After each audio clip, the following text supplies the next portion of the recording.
Hello guys, welcome back. This is Aman Bansal. तो आज की जो हमारी वीडियो रहने वाली है वो सुपर 30 का डे 8 होने वाला है हमारा, जिसके अंदर हम पोल साइंस के 30 क्वेश्चनों को डिस्कस करने वाले हैं।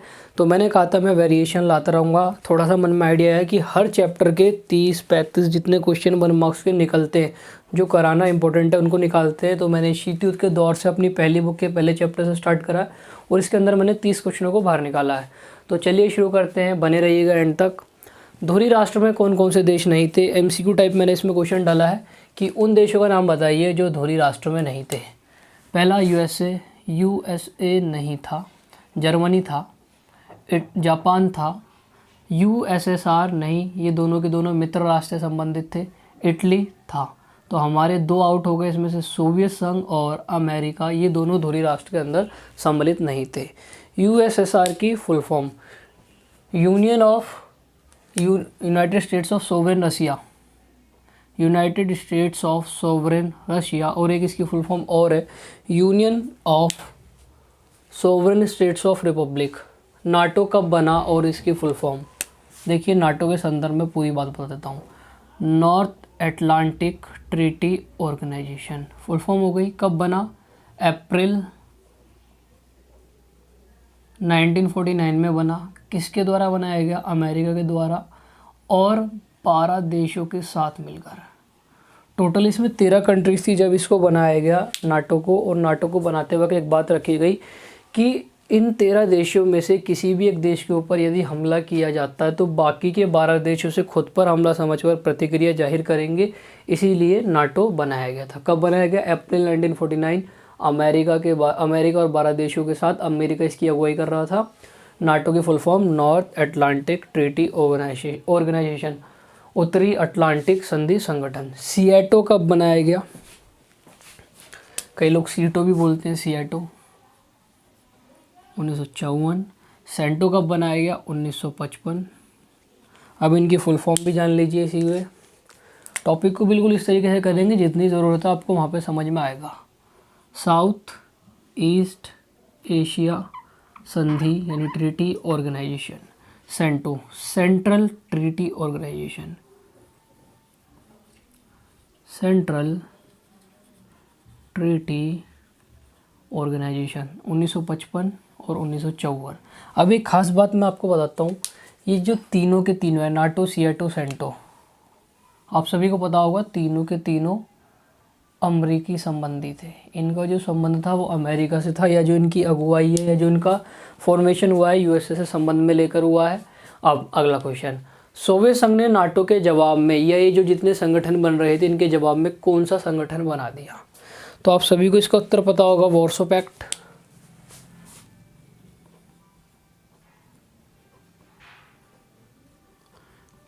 नाइनटीन 1955 में वार्सो पैक्ट सोवियत संघ ने इसकी जवाबदेही कार्यवाही के रूप में अपनी तरफ से एक गठबंधन बना दिया।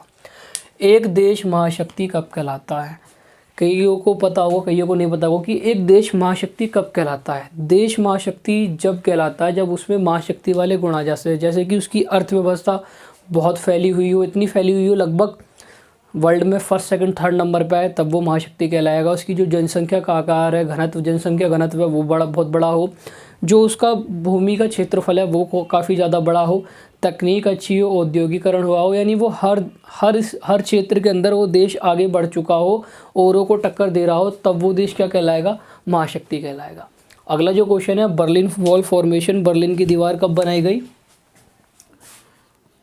13 अगस्त 1961 बर्लिन की दीवार को बनाया गया। कोरिया संकट कब हुआ? देखिए, कोरिया संकट से संबंधित इतना सा टॉपिक है हमारी बुक के अंदर। एक टॉपिक है शीत युद्ध के दायरे, यानी वो स्थितियाँ, वो परिस्थितियाँ जहाँ पर लग रहा था, जहाँ पर ये जो 2 महाशक्ति थी, अमेरिका और अपना सोवियत संघ, ये दोनों बिल्कुल आमने सामने आ गई थी और ऐसा लग रहा था कि युद्ध अब हो जाएगा, यानी शीत युद्ध खत्म हो जाएगा, इन दोनों में युद्ध हो जाएगा। उन सारी चीज़ों को शीत युद्ध के दायरे बोला गया। उसी के तहत एक संकट था कोरिया संकट, जो 1950 में हुआ, जिसमें अमेरिका और सोवियत संघ लगभग एक दूसरे के सामने आकर खड़े हुए थे। आगे बढ़ते हैं। क्यूबा मिसाइल संकट कब हुआ? ये तो इस चैप्टर की जान है। 1962 में क्यूबा मिसाइल संकट हुआ। NAM's full form non aligned movement, इसकी फुल फॉर्म है, हिंदी में कहें तो गुटनिरपेक्षता। लिख देता हूँ। नाम का पहला सम्मेलन कहाँ हुआ? बेलग्रेड में हुआ, जो कि यूगोस्लाविया की राजधानी है। 1962 में ये 1961 में ये सम्मेलन हुआ। अब देखिए, मैंने ये एक मैच का क्वेश्चन यहाँ डाला, एक मैच का क्वेश्चन यहाँ डाला है। John F Kennedy, Fidel Castro, Nikita Khrushchev किस देश से संबंधित है? ये जो हमारा क्वेश्चन है रिलेटेड है क्यूबा मिसाइल संकट से। जॉन एफ कैनेडी का संबंध है अमेरिका से, ये अमेरिका के राष्ट्रपति हुआ करते थे। फिदेल कास्त्रो क्यूबा के हुआ करते थे। निकिता क्रुश्चेव सोवियत संघ के थे। आप सभी को क्यूबा मिसाइल संकट पता होगा, यूएसए था, यूएसए के तट से लगा हुआ क्यूबा था, और क्यूबा साम्यवादी द्वारा शासित देश था, और यहाँ पे अपना सोवियत संघ हुआ करता था।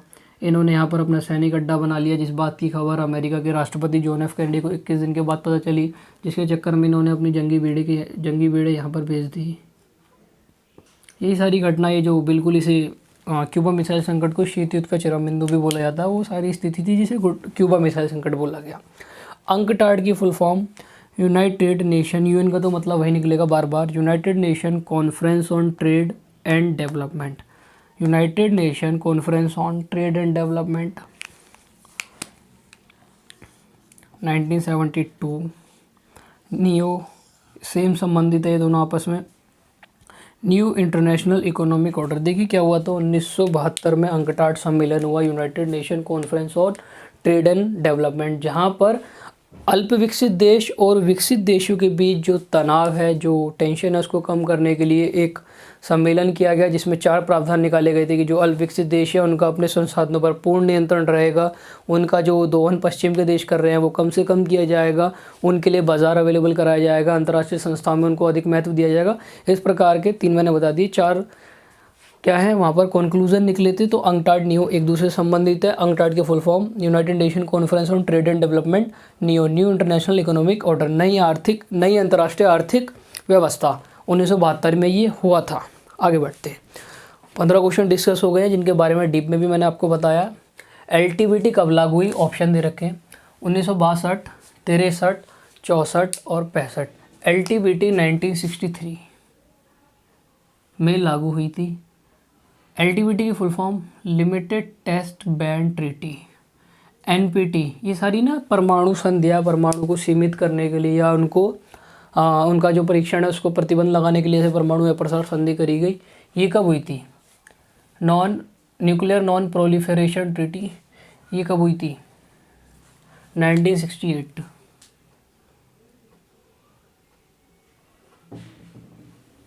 यूएसए ने पूंजीवादी देशों को लेकर 1949 में वार्सा संधि की। देखिए ये क्या है, यह है वाक्य को ठीक करके लिखिए क्वेश्चन। ये जो वाक्य है इसमें कुछ गलतियां हैं, उसको ठीक करके हमें करेक्ट करना है। अमेरिका ने पूंजीवादी देशों को लेकर 1949 में वार्सा संधि की। अमेरिका पूंजीवादी देशों के साथ था, ठीक है, उनको लेकर 1949 में एक संगठन बनाया, एक संधि की, जो कि वार्सा संधि थी नहीं, उसका नाम क्या था?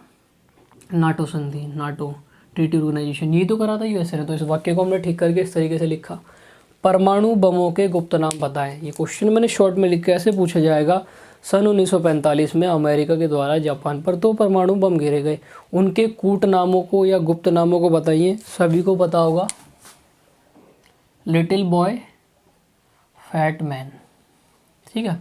अमेरिका ने जापान के किन 2 शहरों पर बम फेंके? अमेरिका ने जापान के 2 शहर हिरोशिमा और नागासाकी, इन दोनों शहरों पर 5 अगस्त 9 अगस्त 1945 को परमाणु बम गिराया गया, जिसका जो विध्वंस आज भी वहाँ के अर्थ की रेडिएशन में देखा जाता है। ऐसे 2 मित्र देशों का नाम बताइए जिनके मध्य शीत युद्ध हुआ। यहाँ से समझ लीजिए शीत युद्ध किसके बीच हुआ? अमेरिका और सोवियत संघ के बीच। यहाँ पर आइए भाई, दोहरी राष्ट्र में जर्मनी था, जापान था, इटली था, सोवियत संघ और यूएसए नहीं था। उस समय मित्र राष्ट्र थे, तो ये दोनों मित्र राष्ट्र के अंदर हुआ करते थे। लिंक करके चलिएगा। तो बेसिक सी बहुत छोटा सा क्वेश्चन है, अमेरिका और अपना सोवियत संघ, बात खत्म। शीत युद्ध का चरम बिंदु भी मैंने बताया था, क्यूबा मिसाइल संकट।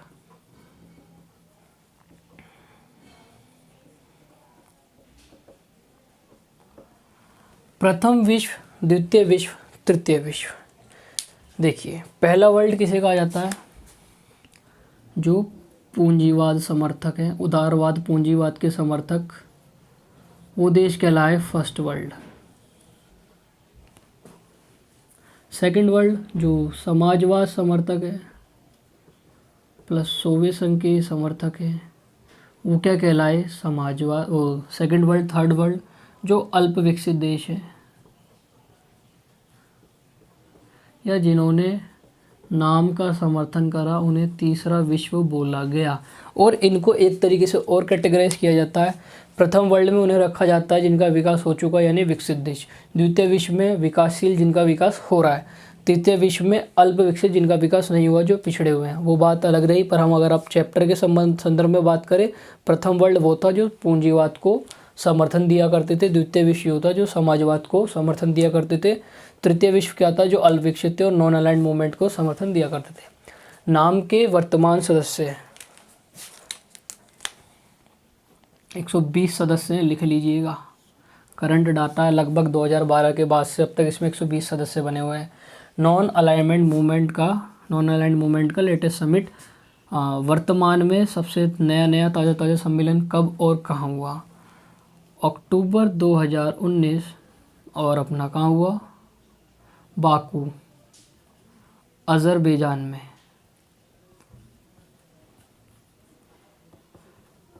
ये कौन सा सम्मेलन था? 18वां सम्मेलन।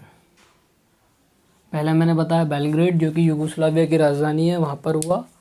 और ये जो 18वां सम्मेलन है लेटेस्ट, अक्टूबर 2019, बाकू अज़रबैजान में। होना तो अब भी था, पर कोरोना कोविड-19 की वजह से कंटिन्यू नहीं हो पाया इस साल, तो ये आपके लिए इम्पोर्टेंट बनता है। Towards a new trade policy development क्या है?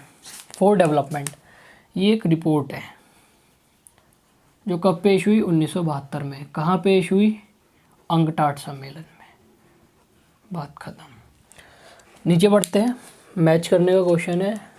ये जो पाँचों के पाँचों हैं, ये गुटनिरपेक्षता से संबंधित देश है, संस्थापक देश और उनके राष्ट्रपति या प्रधानमंत्री है, तो इनको हमें मिलाना है। जवाहरलाल नेहरू, इसका जो उत्तर बनेगा वो बनेगा भारत। गमाल अब्दुल नासिर, इनका जो संबंध है देखो, मिस्र और नासिर एक जैसा साउंड कर रहे हैं, तो इसका जो संबंध है मिस्र से है। सुकर्णो, इसका कोई मतलब टिक नहीं है, याद करना पड़ेगा, Indonesia. Kwame Nkrumah, Ghana. Joseph Brown Tito, Yugoslavia. मैं नहीं मानता इन 30 क्वेश्चनों के अलावा इस चैप्टर से संबंधित कोई टॉपिक या कोई 1 मार्क्स का क्वेश्चन बनता है। 2 मार्क्स के तो वो डेफिनेशन हो जाती है, क्या नाम है अपना, तटस्थता के बारे में बताइए, अप्रोध के बारे में बताइए, निशस्त्रीकरण के बारे में बताइए, या इन संधियों को एक्सप्लेन कीजिए जो परमाणु या प्रसार संधि या परमाणु परिसीमन संधि इन्हें सीमित करने के लिए। तो यहाँ तक थी हमारी वीडियो। 30 क्वेश्चनों को हमने डिस्कस करा है। समझ में आया? कोई डाउट, कुछ छोटा मोटा मेरे से गलत हो गया हो तो आप कमेंट में बता सकते हैं, नेक्स्ट टाइम हम करेक्ट कर लेंगे। तो ऑल द बेस्ट। यहाँ पे पढ़िए, अगर समझ में आई लाइक कीजिए, आपकी मर्जी है। बाय।